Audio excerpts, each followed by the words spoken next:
నీ జీవితంలో ఏం జరుగుతుందో మరి. ఒకవేళ పేదరికంలో పుడితే బాధపడకు, దేవా నేను ఎందుకు పేదరికంలో పుట్టాను అనుకోకేమో ఆ పేదరికంలోంచి దేవుడు నేను ఎక్కడ తీసుకెళ్ళిపోతున్నాడు.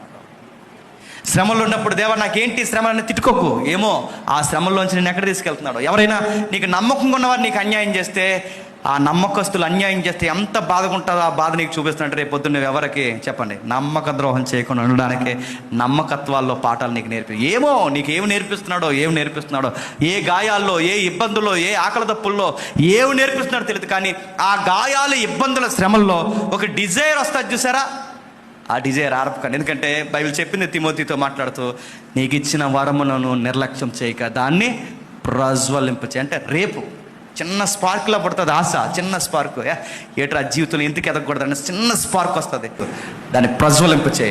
చుట్టూ ఉన్న బొగ్గులంతా వెలిగించేంత వెలుగు ఆ శ్రమలే నీ చుట్టూ ఉన్న వారికి గొప్ప వెలుగునిస్తాయి.